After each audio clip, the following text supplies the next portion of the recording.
It looks like they might be sticking to their guns. Well, so they don't need to go quite for the triple tank ban. You can still ban 1 or 2 tanks out and then pick up something else. So I think Ryze is the critical one that they want to get rid of because that feels like a problem for them just with their macro being worse than Team Liquid. Right. The Skarner you can potentially pick away or leave it up. Smithy hasn't looked dominant with it. Caitlyn much the same way. You can potentially take it away in the first phase. So we'll have to see if they change it up, but it feels like they're going triple bans the same way. I think at this point you're going to see the Sion ban. Yeah.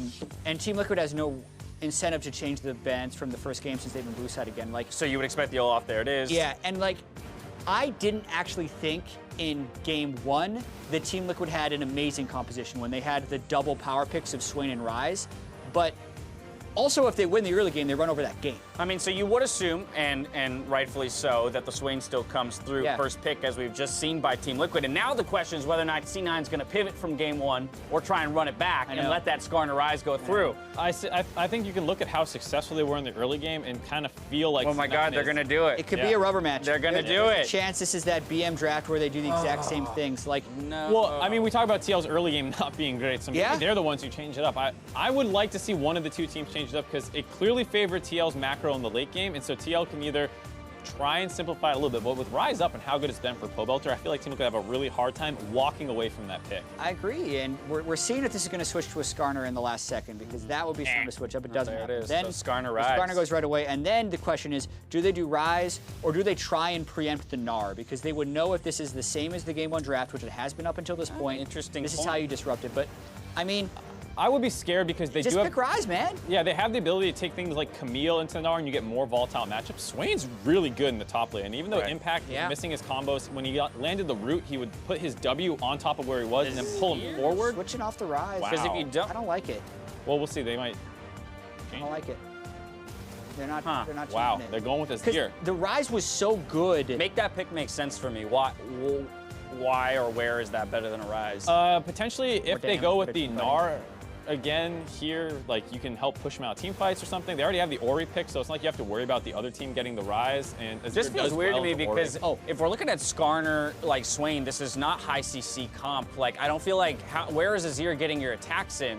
They're more likely to go Jhin if they have Azir. Okay. Last time there was a bunch of support bans in the second phase here. There was a Janna ban because Team Liquid didn't want to have C9 get Janna Ori.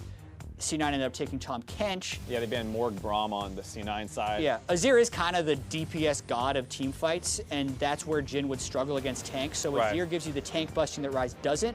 So they could go Jhin here if they want. All right, continuing to follow the Game 1 bans and picks, Morgana off the table. They would assume a Janna and Alistar bans from Team Liquid then and a Braum ban for themselves. Again, we're going to continue to track any differences between Game 1 and Game 3. The other things to look out for are the support positions, just because Ole, with the Nami and the Morgana, has died early in a lot of situations, whether it's getting ward control or trying to start and engage fights. So maybe Team Liquid's willing to take another tank here. One of the things the Ryze did in the previous team comp was provide some extra tankiness that they weren't going to get from a lane dominant support like a Nami or Morgana. So now if you're going the Azir, this might be telegraphing a tankier support pick on the side of Team Liquid. So what are you looking at, though? You're looking at Alistar's already off, so you're looking at Taric or Tahm Kench, and Tahm Kench is what C9 picked up in the first game, so that would assume Taric then going over if something C9 like that, continues to be stubborn, right? It could, and the thing is, C9 had that Kate 7,000 gold so they swap it finally. up. Oh, well, and then this, if they're going to have Kate banned this early, there's a Jhin. chance that they take Jhin early, but that also allows Team Liquid to take Tahm Kench. So at least they've deviated with something, which is good. But what's weird is C9's down 0-2. If they're not going to deviate with the dropping the triple tank bans, they had the 7,000 gold lead in Game 1. They might be okay running most of the bans. And to be fair to C9, they don't need to it's actually, I think, smart thinking about it a little bit more. They don't need to ban the Caitlyn in the first rotation because Team Liquid's not putting that high of an emphasis on it. Yeah. So you can wait to the second phase and expect them to still take these priority. There's so many priority picks. Well, yeah, because who in their right mind isn't going to take those picks, right? Right. Like, There's so many priority picks up in the first phase. There's no way Caitlyn slots in there. So I can understand C9 leaving it up there, but the triple tank ban still raises question marks around things like the Skarner and the Swain and the Ryze. And the Caitlyn means that the Braum Braum is available where it wasn't available in Game 1. So a big pick here for Smoothie. We'll see what he can do with it. Now the response for Team Liquid. And the Jhin is a little scary here. It's not. It's good against Team Liquid's team comp, and it's not great into C9. So it makes it feel like Team Liquid doesn't really want it, but doesn't want C9 to get it at this point. Yeah, we know how effective the Jhin can be against low tank teams. He just opens up and everyone has to run away. Yeah, TK Jhin would make sense, especially with the Azir for more DPS. Yeah, so this is a bit of a pick away from C9, but C9 has Braum to block some of the stuff. Sejuani can body block. Gnar, if he's not in a split push situation, can help body block. And so Sneaky just plays Ezreal again, like Game 2, because now you got Caitlyn off the table along with Varus and Jhin. What is your source of recourse here? I mean, play Trist if he wants to. Yeah, Ezreal makes more sense. Ezreal's very strong. It is a little weak into Jhin, or at least it had been in the past. Yeah. But with the Braum to make it up, you'll be fine. So we do have some slight differences between Games 1 and Game 3 here. With the remaining time that we have as Ezreal's locked in, I kind of want to get your guys' thoughts on, who came out ahead here. What are the win conditions for teams based on the compositions they've built? In particular for Cloud9, of course. They're the ones who are looking to start their reverse sweep here. Team Liquid just looking to close it out, but they get 3 tries to do so. I like Team Liquid's. I think it's a lot easier to patch up some early game mistakes than the late game mistakes. And we've seen Team Liquid outperforming C9 in the late game. They have more tankiness in their team comp now, especially around the bot lane, which should help out Ole's pickoffs in the early and mid game. So I like what they've done. Yeah, and I think if C9 is to win,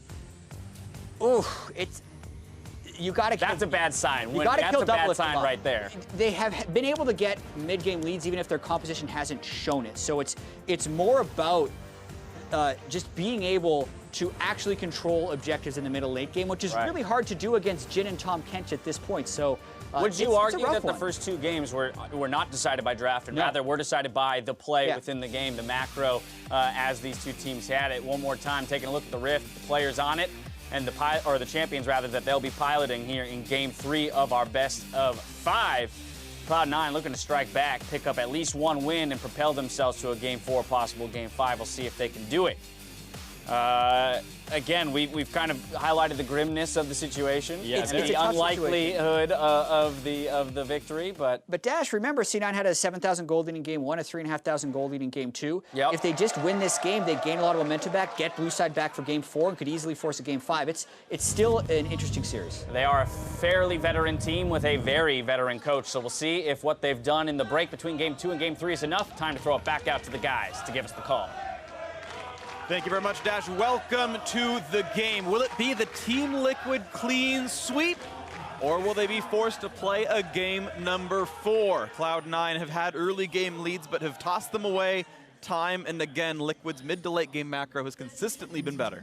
And while I do think that there are questions that can be raised about the draft, as the guys on the desk were saying, it's also worth pointing out that at the end they did have gold leads in Game 1, in Game 2.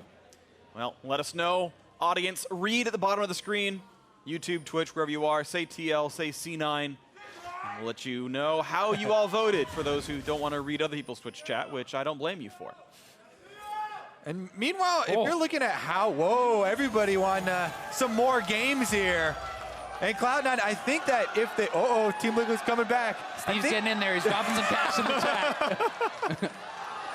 That was pretty quick, actually. Very quick bank transfers. Cloud9, though, I think they really do have a good chance at actually focusing bottom side. If Svenskeren can get some early moves off, Cloud9 can definitely play offensive early on in the game. I think, focusing Ole, trying to get the Braum stun passives on this Tahm Kench is a viable option.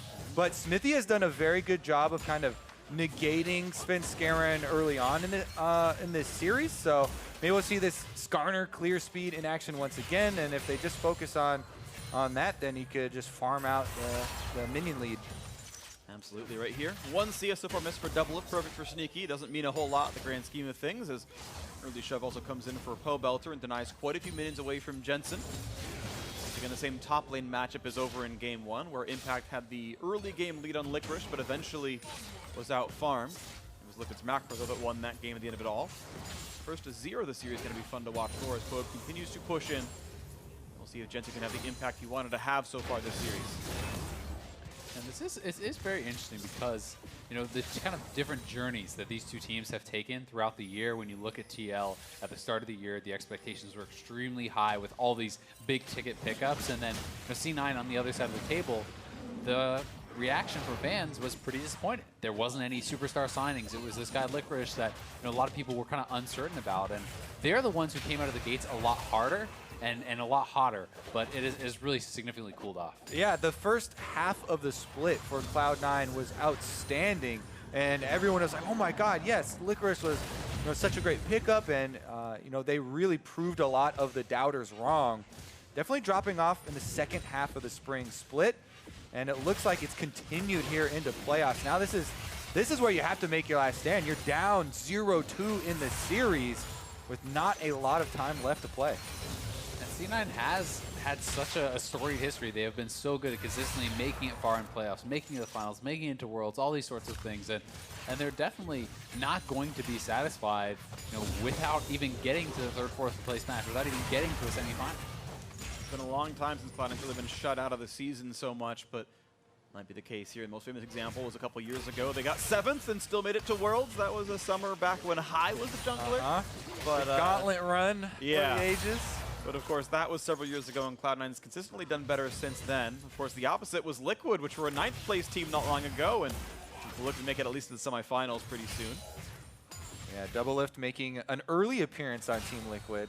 Yeah. Before joining this split, actually. And he had success both times, honestly. This guy cannot be denied in the North American LCS. He's played in the league so long and consistently found success. And he's one of the only guys to, you know, win on multiple orgs, right? He's won with 2 organizations, and he is on the hunt for his 3rd organization with a win here, which would be extremely impressive. And Doublelift was pretty vocal about the fact that they were a good team and they would show it in playoffs. And then looking for more to do well on the top side of the map as Predator was popped, but Xmithie not going to find himself the gank, just a trade of blows on the top side as Licorice continues to just go back and forth against Impact there. Back to the jungle he goes. Yep, trading off the Skarner Spire there, and returning to farm it right back up. Meanwhile, it's pretty consistent in the farm across the board, but even though Sneaky and Smoothie are getting pushed in right now, he has done a good job of actually acquiring the last hits, and he'll gain a very, very small CS lead. If he gets the last one, okay, the smallest of CS leads. Oh, he's up 1 minion. Insurmountable. This is an unlosable game. Just go to game 4. You know what? It's over. Sorry, guys. We read the script already. We know how it goes. Into the top lane goes the teleport Catalyst. Once again, similar build for Impact here in this one. I want to mention the bottom lane again, though, because, you know, Braum passive definitely can be capitalized on early in the game, and Sven is making a visit. They've got the slow and double up. There's the chomp up. Nice flash by Ole. Hops right over Sejuani's board. That was really well done there from Ole. A nice attempt at a gank. They get the 1 summoner off of the support, and they could look to repeat on him, but it's a tough kill. It's actually a very important summoner because, like I was mentioning before, Tahm Kench is the one you kind of want to target when you're looking for the kill in this lane. And Ole has had some moments in the game where he's out of position. Meanwhile, though, River Fight. A battle. It's a 1-level lead for Xmithie, but there's no Spire to be had. So now Jensen is here, and he's going to wait for the flash to get away. There he jumps across, and Jensen ball on. Not going to get that one, but he will slow poke. No flash comes out yet. Oh, nicely played. He holds on to the longer cooldown, tanks the blows, and ults him out. Yeah, he's going to have to start chugging his potion, though, because the damage was dealt. There are now 2 flashes blown from Team Liquid in both the kind of playmaking champions. Here we go, though. Smoothie goes in again. The damage does stick on Doublelift, but doesn't mean all that much. He's still reasonably healthy in the back lines as the shove comes in for TL. A nice swag backwards Q, and this is actually pretty meaningful now on a Smoothie. Forced to run away, and it actually interrupts the recall out of Sneaky as a result. Sneaky will have a pretty nice base here, though. He has enough gold for Sheen plus the tier, which is always going to be a really good feeling. But Smoothie getting really low, and if TL can force him to actually stick around, it can get pretty awkward, as those base timings can force you to give up some more minions. And it looks like C9 are just going to accept that they'll have to lose probably at least half a wave here and just go back to base now. And Smithy was hanging around there, though, but his flash was blown, so he didn't want to really overextend, and possibilities of counter ganking coming through. And Team Liquid are just going to have the shove here to try and keep Sneaky pinned at the turret, while Smoothie's gone back, gets a little bit more refillables, or excuse me, consumables for himself to try and stay in lane a bit longer. This becomes a slightly more awkward recall, though, for TL because they're pushing in a cannon wave. It takes them longer to clear it, and it should actually give a little bit of a nicer respite for Sneaky as he gets rid of the wave. He won't lose quite as much the next one after. BF Sword Boots comes in, and TL are going to be able to walk back to the lane shortly. Yeah, and the junglers getting their level 6 ultimates available. These are definitely big playmaking ones. And Sven, still with that flash advantage, probably would want to use it on the bottom side of the map where Cloud9 did get the summoner spells already blown. But as of right now, Team Liquid kind of holding it just fine. And there is still a pretty good opportunity to go for Pole Belter because he is using the heal instead of a cleanse. So if you can actually catch him, with a shockwave into a Sejuani ultimate or any sort of CC chain, there is an opportunity to knock him down. But a lot of ability to outplay that too on Azir. Interestingly, did choose to bring heal himself, by the way, not running cleanse for the Sejuani or Braum that could be ganking him later on in the game. And of course, with Comet, he can't change that around. Kobe might have to go for a Quicksilver Sash later on if he wants to be afraid of that kind of stuff. We are back into the lane. A Cole picked up alongside the mana items for Sneaky, so that'll be more of a mid-game spike as a result. Yeah, it looks like they're just going to focus on farm on the bottom side. Meanwhile, if you take a look at all the vision of Team Liquid on the top side, they've really focused on keeping the river clear as well as the jungle entrances for impact here up on the Swain. Yes, the champion has had a lot of power, put into it recently, but still he doesn't have, the mobility spells for escaping.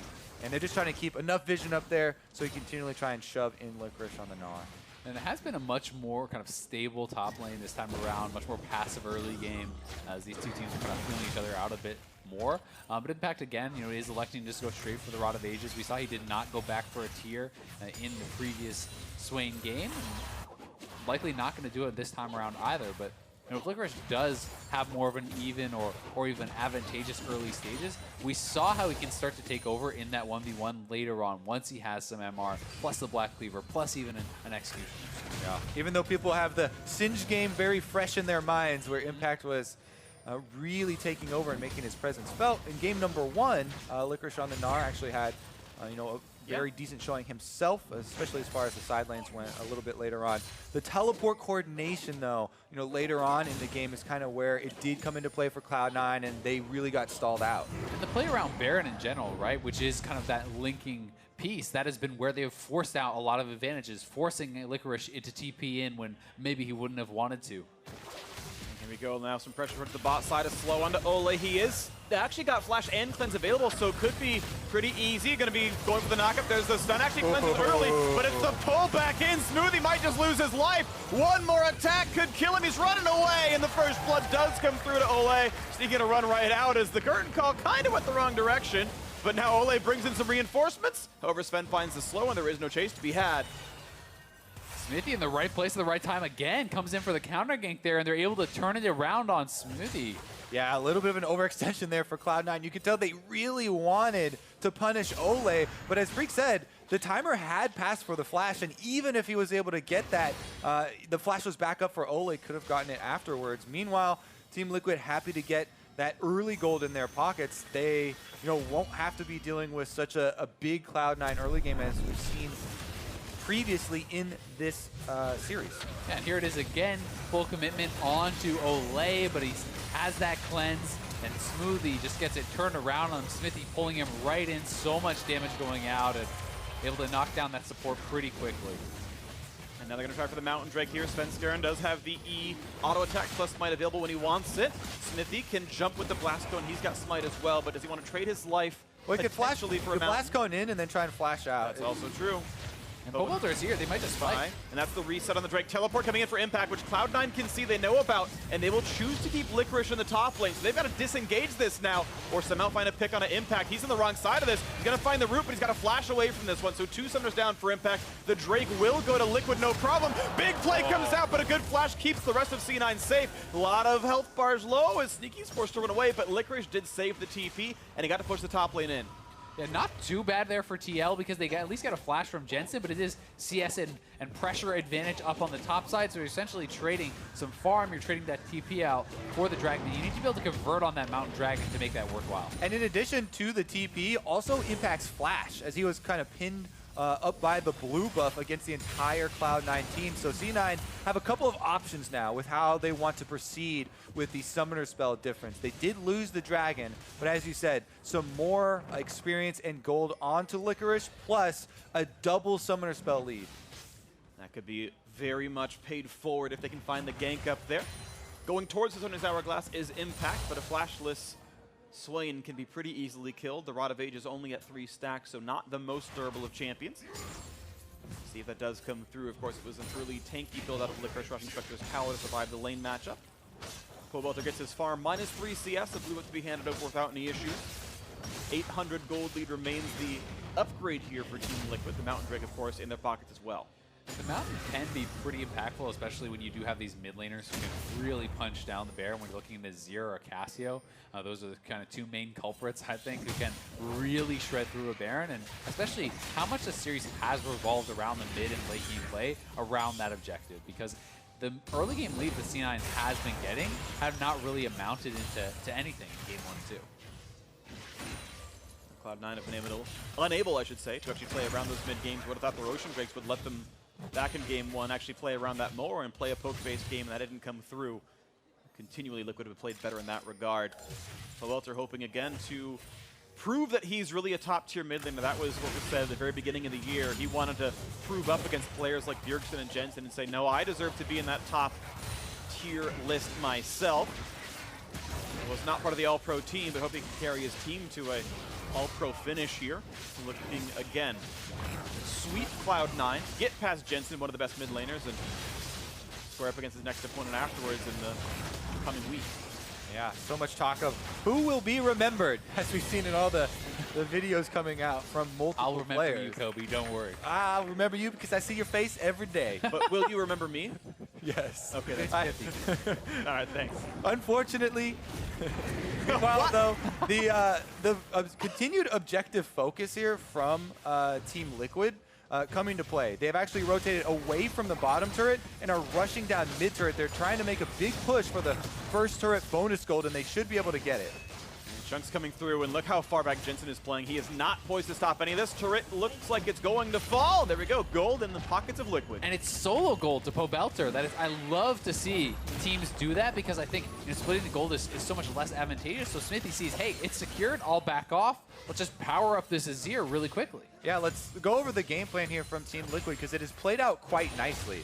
The only real problem for them in this series has been the early game from Cloud9. So you go down the checklist of top lane, they had complete vision control of the river plus the jungle around Impact. So that lane was safe. Mid lane, Pobelter was playing on Azir very well. He used his ultimate to disengage rather than blowing flashes or anything, played very conservatively, so he was fine. And then in the bottom lane, they took Cleanse on the Tahm Kench to have double escapes there, and even though it was a little bit dicey there for a while, they were also able to sort of negate any aggression from Cloud9 there. So kind of the full checklist from Team Liquid is, as far as the early game go, has played according to plan, and now it's just, will they get to the late game and try and out macro once again? Smithy's seen on a ward as he gets rid of the Scryer's Bloom and looks for what might have been happening in that jungle. Pops the Blast Cone, comes out, and he's heading bot lane, which is something that C9 knows as he goes back towards the mid side. No gank to be had, though, down here. Nice sweeper actually reveals they might have been recalling, and that means out they go. You can also see Sneaky relatively close to catching called 20 more CS, but he's working towards the Triforce here again. So this is the same build from game 2, going for the Triforce, going for the early call, trying to be really strong. And he did get to such a powerful point in the second game, but was never really in a position that he could take over the game, that he could carry, because TL did not make the game about him. Could be a 3v1 up here. They went by wards, Predator pop, and now we see the bot lane is only going to stop the recall. And oh, that's going to be a lot of damage towards Smoothie. He tries to ult, but the shield is up, keeps running away. He should survive the rest of the attacks. Looks like there was no gank to be had on the top lane. Licorice staying alive up here as well. Yeah, you can see the change in the map movements here from Team Liquid. After the mid turret goes down, so much control is taken away from Cloud9. They had a lot of people roaming up to the top side to threaten Licorice off of the minion wave. Bottom lane as well, stopping the recall there, getting a little bit dicey. Sneaky, though, has returned to take care of the minions, and now it's double lift, going back for his Essence Tree repurchase. That's a nice pickup right there with the Zeal on top. He's starting to get that CDR going, and even more spam at a Jhin is very strong.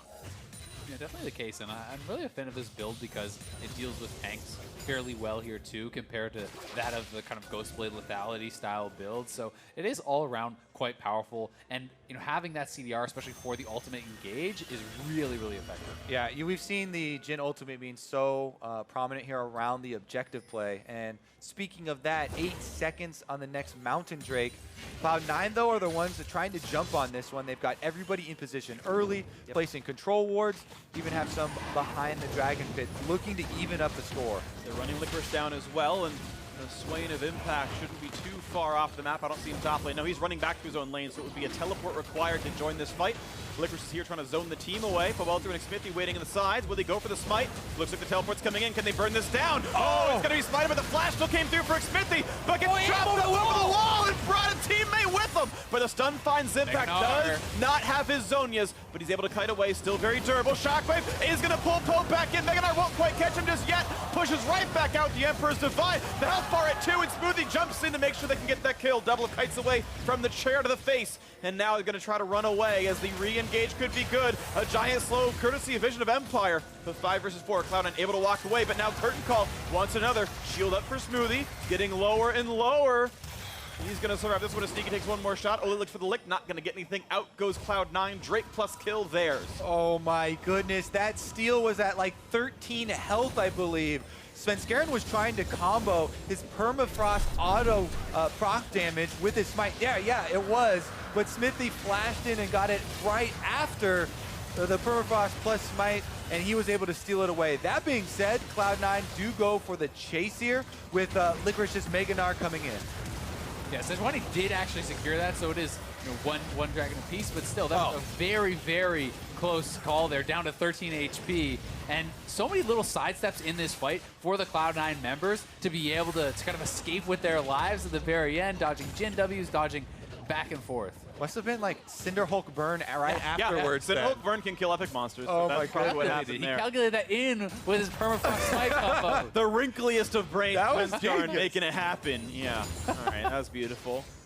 And now we can see as the gold difference, though, 2,400, 2,200 or so. Liquid managing to do it pretty well here, but Sneaky, no one here to stop him on this turret, so about 700 gold will go back towards Cloud9's side as we reset the lanes here. Baron up in 7 seconds, and Licorice has teleport while Impact does not for about 3 minutes, and that is maybe the attempt for a counter play here. The cleanse used, Naga's coming through, but the quick chomp is in, and Ole is going to bring his teammates to safety. But again, Impact cannot join the lanes easily as Licorice can push in the bot side. And actually, looking for the duel now as well. How's this fight going to go? Is he able to pop one more time? Licorice getting close to the Mega. Zonia's still not available yet for Impact. If he caught that boomerang, he maybe could have kept chasing with the slowdown, but missed the catch on the boomerang and is going to have to hold back. Either way, it's Impact who's going to have to back off as a Mega Nard Licorice walking at you. You are low without an ultimate or flash. That is dangerous. Meanwhile, Cloud9 also have the presence on top side where they're trying to push top side in, and they have control wards all throughout that river. So Impact sticking around, trying to chug his potion and retain some of this pressure around the bottom turret, not wanting to give up any more ground. 2 minutes and 15 seconds left on the teleport power play. At 23 on the clock, Impact can rejoin the team. That's the timer to watch for. Up until then, Cloud9. Well, I guess actually Licorice is missing his TP as well. I take that back. I didn't realize when he burned it, so I take back the power play call.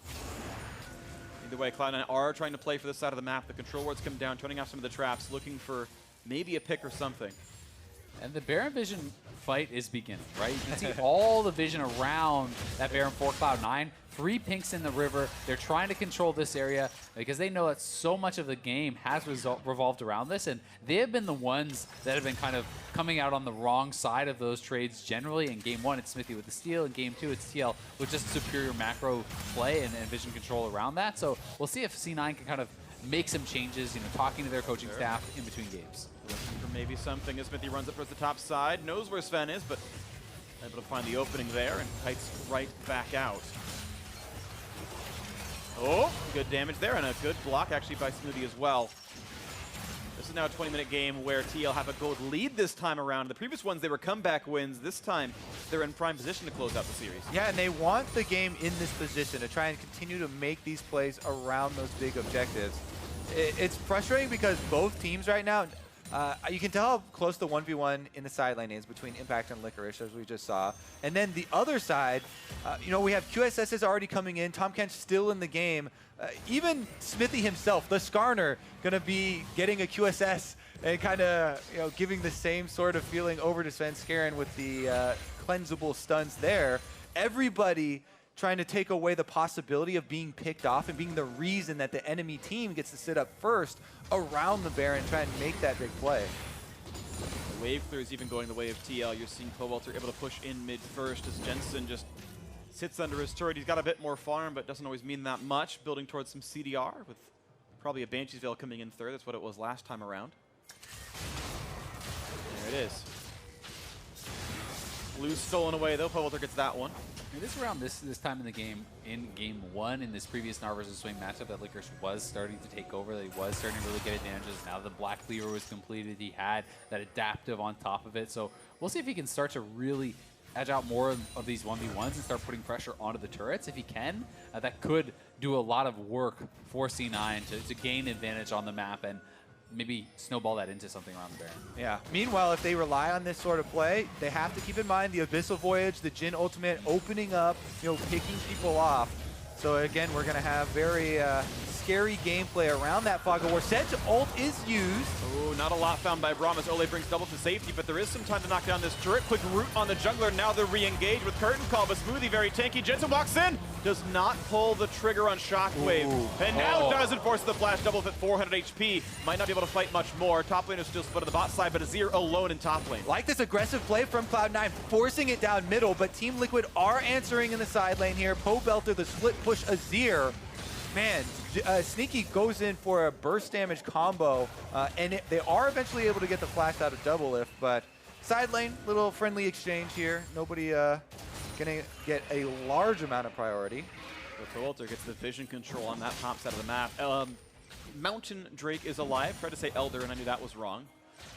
As the Scuttle Crab goes over, Sven grabs it, jumps over the wall, and well, Liquid's going to start it right away. Damage up coming through. And with Sneaky on the top side of the map, I don't think C9 can really attempt for this, but they are pinging towards Baron, but there's not enough members in the area, I don't think, for them to try to rush. And with double Mountain plus Azir, that Baron can go down so fast. You can two-man it, honestly, pretty comfortably with just a tank and the Azir at that point. So C9 is going to have to pay extra close attention and see that they never let their vision lapse. Yeah, this squad of veterans on Team Liquid, you know, the expensive roster that they've put together, they've got all their eyes focused on the objectives, and it seems like the game also giving them all the Mountain Drakes and 3 in a row spawning.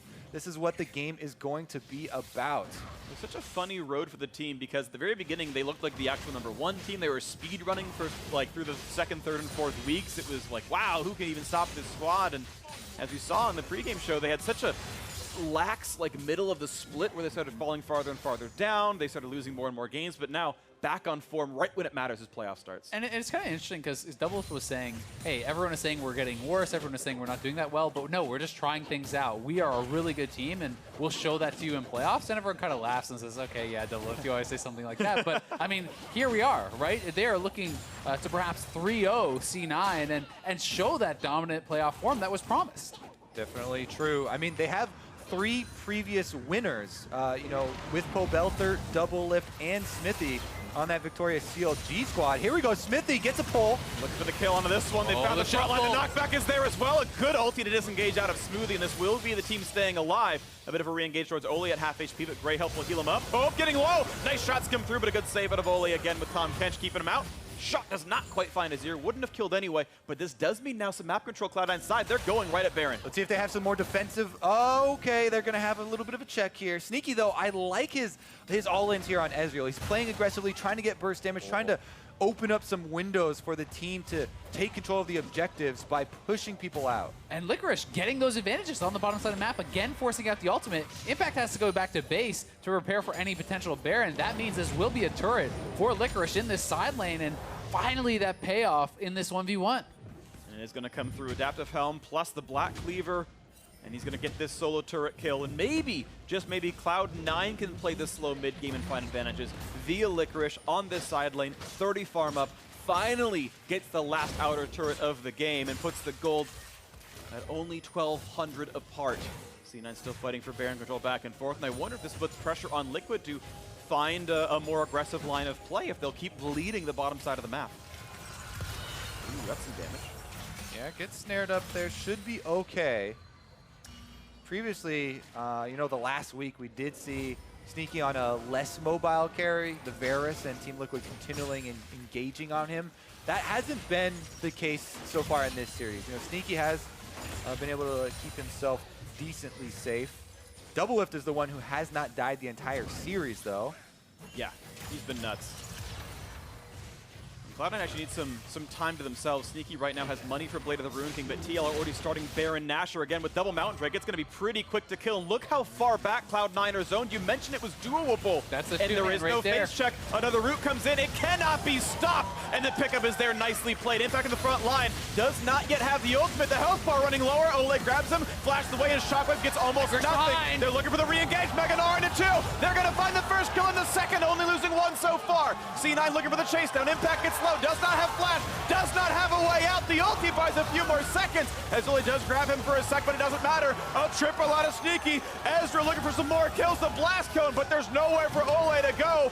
Make it number 4 for Ezreal. He's gonna get the shot. A quadra for Sneaky when Cloud9 needs it most. And Licorice with a huge teleport behind. The only rookie in all of playoffs comes in with the Mega Gnar, flashes, gets Belter, and is able to stun combo.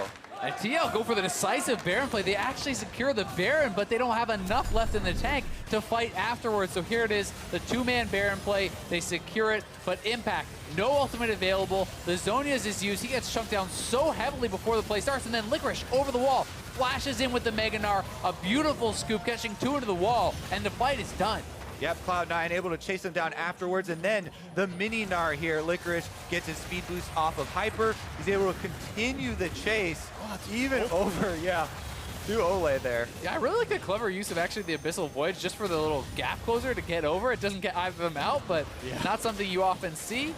Had Sneaky with the Quadra here. Honestly, 2 massive Ezreal games back-to-back has been very strong for the team, but they have not been able to convert on advantages when they got them. It's time to find out if they can on this run.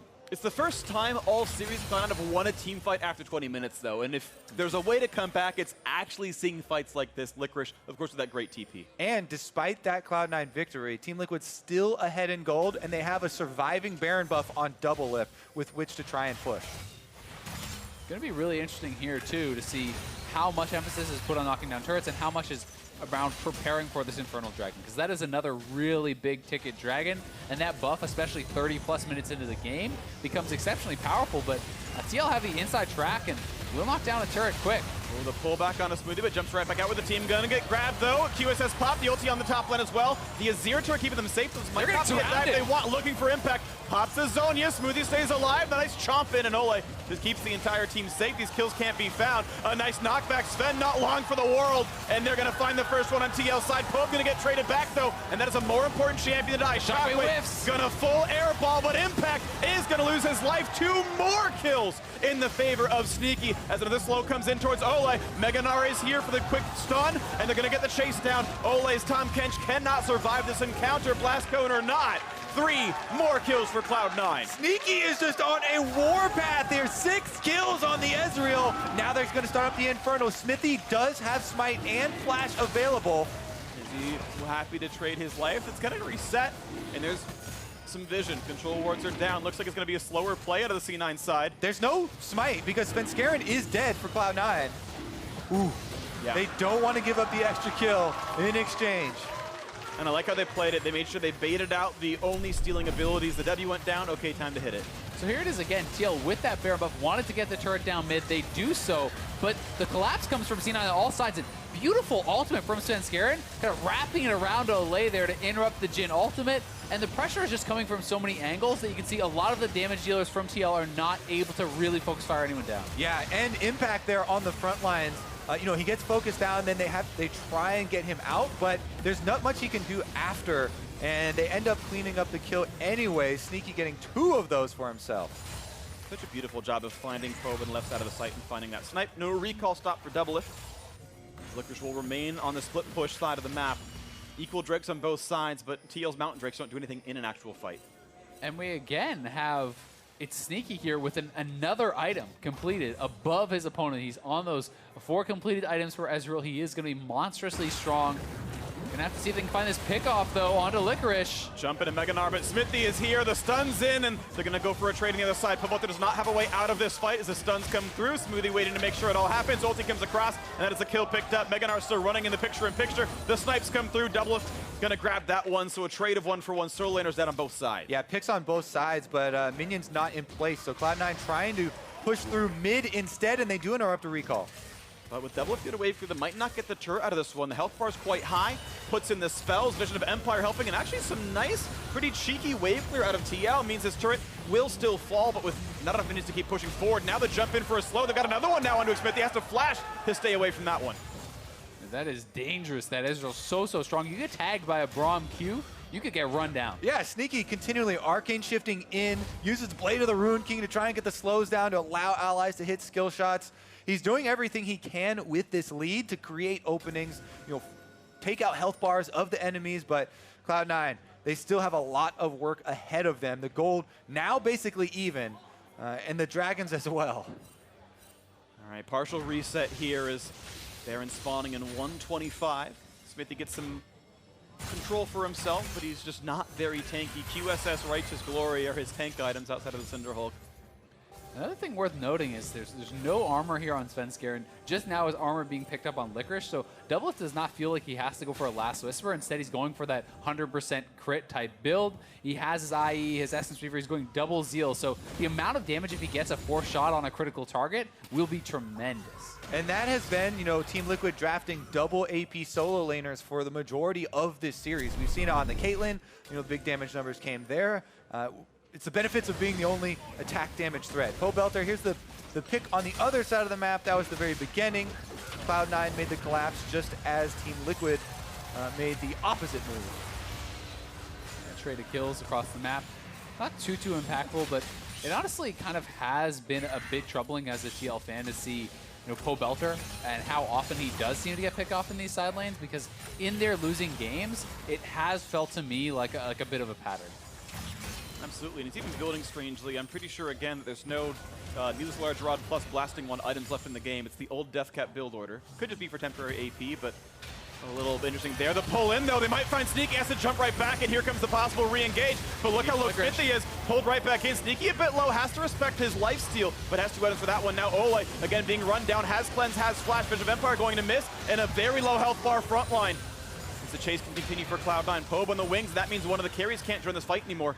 The safe disengage happens for TL. The HP advantage could mean they just go straight to Baron. They committed their teleport, so C9 knows they need to get something more out of this. We'll see if they're willing to start it back up. Ole does still have his Abyssal Voyage, so he can heal up on the fountain and try and get there in time if they decide to fight this. Shockwave available for Jensen is a huge team fight stopper as Smithy is pushed back. A lot of ults still available. Here comes Tom Kench to rejoin the fray. Jensen in the front line gets rid of the wave clear.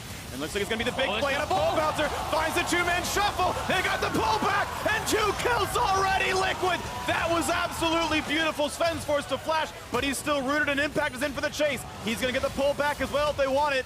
Pope's going to find the slow, but the jump away means that C9 remain alive with 3. Pobelter with the big play goes in. He wants to be remembered further on in the playoffs. Now Team Liquid have priority around the Baron, but Svenskeren is still alive and Cloud9 threatening a steal.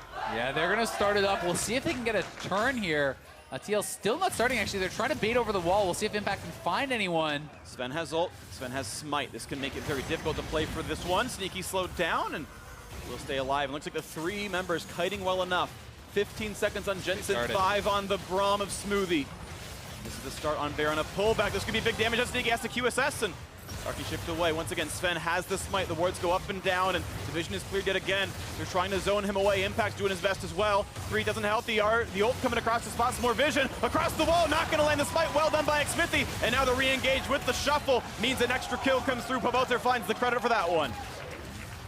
Yeah, and they will be able to get out too here. No death's going to be given up by TL. So the big play from Pobelter, starting it off in the mid lane, TL able to secure a couple kills, secure the Baron, and all 5 members stay alive. So here it is once more. Pobelter, such a long range engage, and he catches not only Jensen, but Smoothie too, and that was just clean Azir play. And Olay runs in right after him for the Devour, trying to pull him back out, and he goes back in here on the secondary pull for Svenskeren. They were trying to get the jungler and smite off the table. In the end, even with the smite up, Team Liquid have acquired the second Baron buff here with which to push. Oh, almost a play out of Ole. Eats one up, walks right back out. Elder Dragon is alive, and this looks like that's where TL is going. Yeah, it really is. And an additional almost 80 AP on both of these solo laners from the Baron buff. It's so powerful, and they're burning this down. Not even a chance to stop it. The True Shot Barrage is going to answer false. The Banshee's Veil gets popped off, courtesy of Double Lift. Deadly Flourish getting rid of that. And now TL have all the buffs they need to make a push for the base. Team Liquid really showing that they deserve this playoff spot too. I mean, a lot of people thought this was going to be a very close series, yet they have just demolished Cloud9 in the mid and late game here. The macro, this time around the playmaking, just pure 5-on-5 playmaking there from the squad. Very impressive stuff. It really is, and those are honestly tough problems to fix, right? You know, it is one of those situations where if it is just pick ban or it is just this small adjustment, then great, you can fix that in a week. But there's only 1 week turnaround between the end of the regular season and the playoffs. And if this team is just straight up better at macro play than you, you do not fix your macro play in a week. And this might be the reason that TL wins is the better macro play. They have consistently performed from 20 to 40 minutes on every single time. They've lost exactly 1 team that I can remember in that span. And now it's time for the push in towards the Nexus turrets. Mid lane under fire, bot lane in a similar boat, but Jensen's able to clear that wave alongside with Sneaky. Mid lane getting lower and lower, though soon they'll crack the base. And at what point can Cloud9 find themselves in a fight? 1 minute, 10 seconds left on the Baron buff. Elder Dragon, a bit more than that. Small reprieve, but now back into the bot lane. Look at the chunks coming out of the turret. That one's going to fall. Mid lane almost gone. They found a stun, but Ole keeps Impact safe. Will this be the re-engage here for Cloud9 against the massive buffs? They're going to find the stun and Ole looking for the play as Pobelter wants in, as you're mentioning. Really holding the front line, but the health bar's getting lower. Locket pop. He's going to fall the doublet. And look at the chunk down as Jensen's gone. Second time in a row not getting the shockwave in the team fight. Licorice going to be not long for the world either. The chase almost there. Ole wants to flank him. 2, 3 already dead. Kill number 4 as he flashes away, but does it even matter because in a 5v2 Liquid can just walk into the base. The Nexus turrets fall, and despite some expectations, a clean sweep. Liquid into the semifinals. And Liquid, just like that, they're going to be in Miami. They are going to be competing. And Cloud9 knocked out. Team Liquid just looking far too good in the mid game, in the late game. The better play coming out from this team really across the board in those later stages. They were so well organized, so well coordinated, and this honestly puts a target on the back of these teams waiting in the semifinals, because you see a series like this coming out of TL and you're going to be worried. Definitely true. Really great performances. Nice to see the respect for all the players there, going through with the hugs as well as handshakes. Well played. Hugs across the board for almost all these guys. All right, side for Ole. He turned it around on us, but Liquid, as you mentioned, the better team on the day, absolutely. Smithy's dad might be a Meteos fan, but also pretty happy to have Liquid on his side as well. Happiness abound. A 3-0 run. Double Lift unkilled the entire way through. Another 100% KP game at the end of it all on the Jhin that he got once again. Cloud9 tried to attack through the top lane, and honestly, in some of these games, Licorice looked better in the side lane than Impact, and he had some big plays, but as a team, Liquid was better. Yeah, they certainly were, and it's just a combination of things. You know, there was great individual performances at times from a lot of the C9 members. Really stand out in the last 2 games was Sneaky's Ezreal. I think was performing incredibly well in both of those matches, but it never came together for the team. TL made the better plays across the map when they had to, and as a result, they come out. Yeah, definitely honorable mention there to Sneaky's Ezreal. Huge DPS numbers as well, racking up the kills, trying to create plays, but in the end, not quite enough. Liquid, the better team in the day. Let's send it down to Avali and Team Liquid's Tyrant in the top lane. Thanks, guys. Impact, congratulations on your victory. A clean 3-0 sweep against Cloud9. Fans love you. I want to ask you, how does it feel to completely knock out your former team from playoffs? I really like that because we practiced this week really good and we try focus team play. When you're losing early, we try come back and we know how can play. And yeah, I think we really good show performance and yeah, good. Kane was talking a little bit about the team synergy and preparing for that. How did it affect you? I think we team synergy really good because we selfish player, so we think about we teammate first. So we can just if I'm help Pobeto help me. So we like that. So yeah, that's why we team play really good and looks good. And we saw you bring out both the Swain and the Singed for today. What was the lot of Singed fans? What was the decision-making behind those picks, and how did they affect today's games? Singed is kind of random because they're just banned so much top laner. But I know that I think about their 100% pick blind Fiora. I think about that, and actually Singed is good. I'm just because we scrim play 2 games. Singed is not too much, but whatever. Just give me Singed. This is my pocket pick. There's your pocket pick Impact. Congratulations again on your victory. And for more in the game, let's hear from the State Farm Analyst Desk. Thank you very much, Avli. Got to feel good for Impact there. The 3-0 over his replacement on Cloud9, taking down his former team and moving along to the semifinals. Team Liquid is. So, hey, a pretty stellar performance for them on the day. Of course, as we've mentioned, a lot of these games were close, and close in different ways and at different points within the games. So it's not like, hey, the most lopsided 3-0 we've ever seen, but they should be feeling good. Yeah, I think the way they won was a nice win in the sense where it's like, yeah, we don't want to fall behind and have like close series. You want to smash people, but at least they showed that their macro is up to par. And if they ever stomp an early game, hopefully that starts working out in their favor. There are a couple of weird things with the draft. Yeah. They're trying to split push on this Azir like it's an Arise. And like, you're fine trading a mid lane inner for a top lane outer potentially, or excuse me, mid outer for top outer if you're building up this Rise's gold, but he's not gonna be a split push Rise later in the game. So it's weird to see this a little bit. Yeah, we kept talking during the game. You're like, you know what champ would be good here? Rise. It would be real nice to have a Rise in this situation. You know what would have been nice? A Rise to get you out after you snuck Baron. And it did, like a lot of games this series, as Impact said, have a close feeling, but then Team Liquid was able to come from behind and also make big mid-game plays. They lost 4 people here, giving the kills all over to Sneaky. You know who would be good here, though? Azir! Azir! Rise can't do this. Yeah, that's a big team fight initiation Rise can't quite do.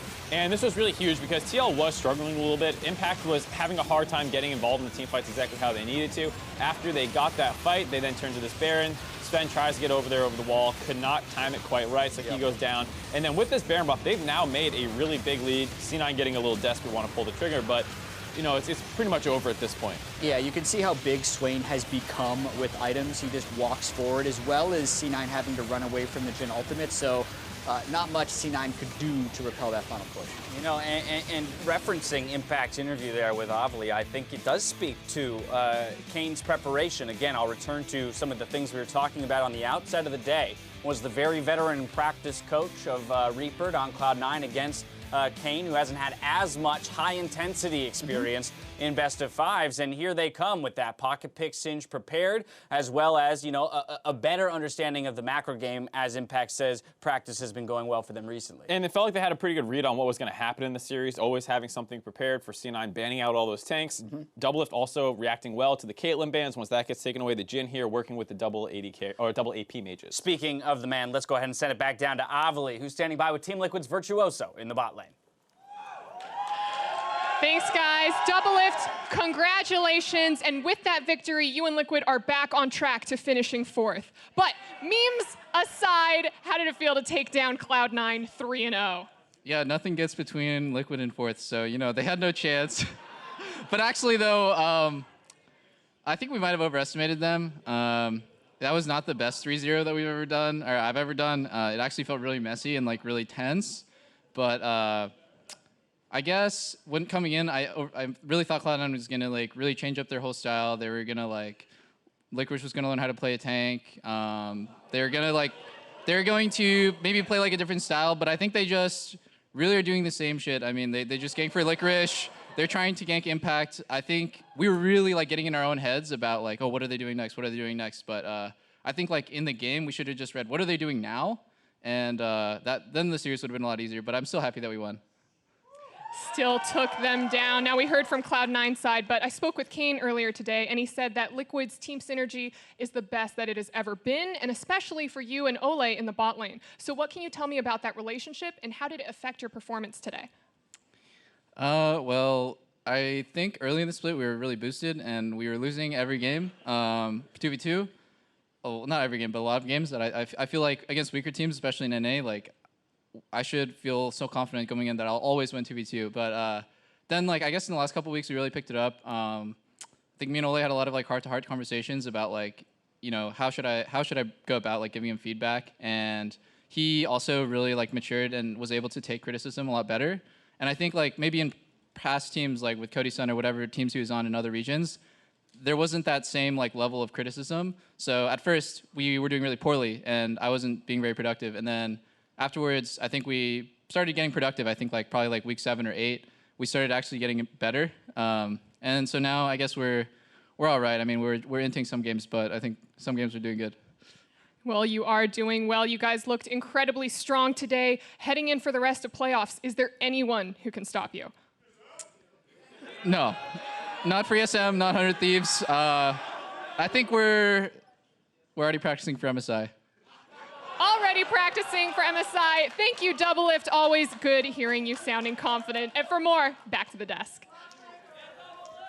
Thank you very much, Avli. Now, throughout the day, we've seen amazing play from our quarterfinalists, but we want to take a moment to recognize the one player who had an exemplary performance and earned Player of the Series. And today, that was that man there on your screen, Double Lift. Talk to him. Yeah, we did. He didn't die. That's the whole crazy. series. He did not die. My goodness. In a series that was this close and kind of back and forth with crazy shenanigans happening like this, failing over the wall. I like that's the first clip we show. Yeah, it's failing, failing the net over the Baron wall. All right, but to be fair, not dying in a game that was their series that was this crazy is a big accomplishment, as well as the fact that a lot of the stabilization that came into the mid game when TL was losing was off the back of Double Lift's Caitlyn. They get spanned out, switches to Jin, and also has a great performance. So really impressive to see out of him. Yeah, very much so. I also kind of, it's very intriguing to listen to him talk about the evolving relationship between him and Ole. I mean, there was no secret around some tension between the two players at the early to midpoint of the split, but calling out that week 7 as the marker where things started to change in their mindset and the way that they work together. We're starting to see them reap some of those benefits here in the beginnings of the postseason. Yeah, it's just re-hitting the way that they want to play League of Legends rather than trying to be these jack of all trades. We can play into every matchup. Just, pick your champions. Right. And make the other team get you off those champions. And he's been playing Jin and Caitlyn. He's pretty good at those 2 picks. And then when the other team throws all the bans at your top laner, top lane, man, yeah. I guess you're going to keep getting Jin and Swain and makes it easy on you, right? Caitlyn. All right, let's transition the conversation to Cloud9 just for a bit, as we are going to say goodbye to them here in the postseason. I do want to talk about this squad. I mean, a lot of heavy criticism levied towards them in the preseason, but then they come out the gates hot and they're occupying 1 or 2, in terms of positioning in the standings. Pretty much the entirety of the split. Have that slide here at the end and now exit in the quarterfinals. What are we thinking with this squad? Well, I don't think they lost the offseason, but I don't think they won it either. They clearly stayed at roughly the same level. In summer last split, they finished 5th and then rallied a little bit from the Gauntlet and Worlds. And this team, I don't even have that as much optimism for that kind of big rally. So, there's definitely some big problems, I think, on how this team plays in different metas, because we got identified that they can play some stuff really well, but it is a bit of a concern. What if we isolate to this series, though, Jad? Right. Ignore the first 9 weeks. How do you feel about the way they showed up and played today across 3 games? I think the drafts and Licorice are going to come under a lot of criticism because it's hard to parse through whether or not they were banning out the 3 top laners because Licorice couldn't play tanks, or whether that was a coaching decision and saying that's the best way we think we can win is if you get split push pressure on Gnar. Right. But the fact that you lose the first 2 games, even if they're close, and then not varying the style of team composition in the 3rd game, and essentially never changing your first phase bans in all 3 games you lost, always comes under criticism as a coach. And I think it makes some sense, too, because they were losing in the late game, and Team Liquid's going to make adaptations, too, and they're going to address some of their early game concerns that they were having, as well as address the fact that, Ole's dying on Nami and Morg, and that's a lot of the plays that C9 was getting, like, well, put him on Tahm Kench, put him on something safer. And then, you know, Team Liquid's adapting to their weaknesses, but it didn't feel like C9 started trying to, like, read what was going to happen. Well, results in a 3-0 for Team Liquid. The both of you correctly predicting the team that would take the series.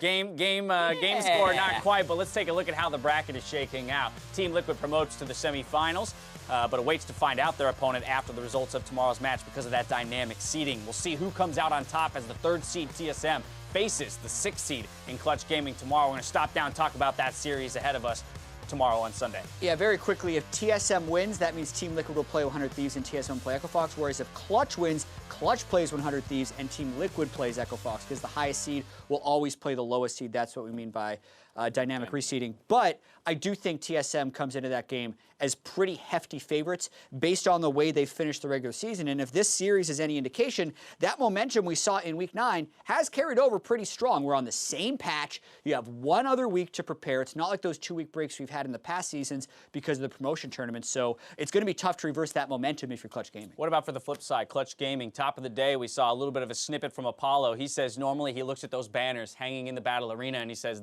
that's not meant for me. But this is the first year, the first team that he's been with where he sees that as an attainable possibility. Of course, a long shot being the lowest seeded team in all playoffs. But Mark, what are we thinking here? I mean, it's definitely a long shot, like you said, but there'd be no better way to get your kickstart on that campaign, get your own banner, than taking down the perennial, you know, defending finalists champs too. I mean, that's defending the thing. champs and the perennial finalists. Every single split they're there. So no better way to be like, I want one of those than to beat the team that seemingly has all of them. And if that happens, then we'd have a new champ. That's a good point. Because With COG's already C9 out, CLG out, and possibly TSM. All right, well, so if you're hoping for a shakeup in the North American LCS, then you're a Clutch Gaming fan tomorrow. Now, for myself, the cast, and the entire live broadcast crew, thank you for watching. We'll see you tomorrow for more of that NALCS. Good night.